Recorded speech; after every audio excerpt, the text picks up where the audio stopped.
Engkau telah meninggalkan kasih-Mu yang semula. Namun demikian, aku mencela Engkau, karena Engkau telah meninggalkan kasih-Mu yang semula. Wahyu 2 ayat 4. Sahabat Iktus, kasih yang semula diibaratkan berada dalam suasana jatuh cinta. Jika Anda pernah mempunyai kekasih, Anda tentu bisa merasakannya. Kasih yang semula terekspresi dalam kasih yang murni, hangat, menggetarkan, serta bersifat spontan, jauh dari sikap pura-pura atau rekayasa. Kasih semula tidak pernah mau menyakiti, serta rela berkorban tanpa merasa berkorban, memberikan apa saja demi yang dikasihinya. Inilah kasih yang hanya tertuju kepada yang dikasihi.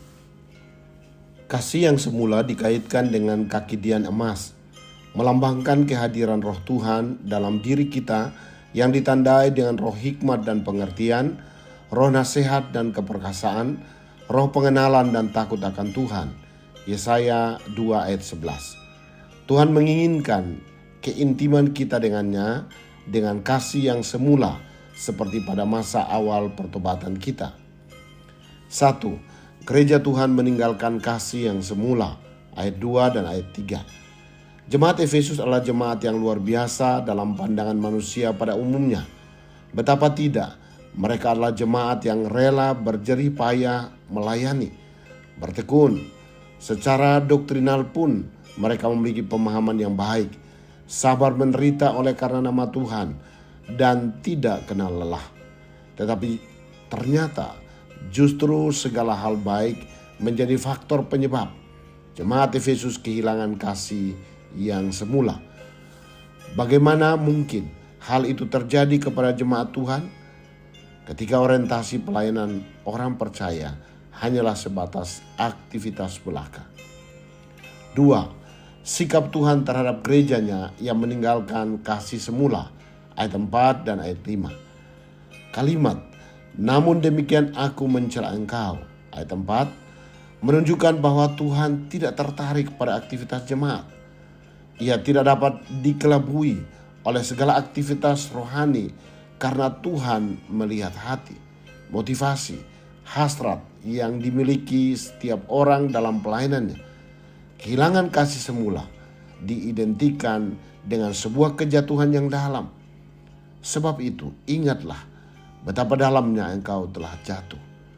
Tuhan tidak hanya mencela, tetapi Ia memberikan solusi. Bertobatlah dan lakukanlah lagi apa yang semula engkau lakukan. 3. Akibat bagi gerejanya, ayat 5b dan ayat 7. Tindakan yang diambil sebagai respon terhadap peringatan Tuhan memiliki konsekuensi. Pertama, jika tidak bertobat, maka Tuhan akan mengambil kaki dianmu dari tempatnya. Sebagaimana penjelasan di atas, bahwa kaki dian adalah lambang kehadiran dan pekerjaan Roh Kudus. Kedua, jika kembali pada kasih yang semula, sebagaimana disampaikan dalam ayat 7, barang siapa menang, dia akan kuberi makan dari pohon kehidupan yang ada di Taman Firdaus Allah. Sahabat Iktus yang dikasihi Tuhan, apakah aku sedang meninggalkan kasihku yang semula? Bagaimana aku dapat kembali pada kasihku yang semula? Apa yang pasti menjadi bagianku jika aku bertobat dan kembali pada kasihku yang semula? Tuhan Yesus, aku menemukan kasih sejati ketika aku percaya dan menerimamu sebagai Tuhan dan Juru Selamatku. Betapa besar kasih-Mu kepadaku melalui pemberian diri-Mu, menderita dan mati untuk mengampuniku. Tidak ada kasih yang lebih besar dari kasih-Mu. Aku tidak mau undur sedikit pun dalam mengasihi-Mu. Bahkan setiap hari semakin aku menikmati-Mu, sehingga hidupku efektif menjadi berkat. Amin. Hanyalah bila seorang mengasihi Tuhan, ia dapat melayani dengan penuh pengorbanan.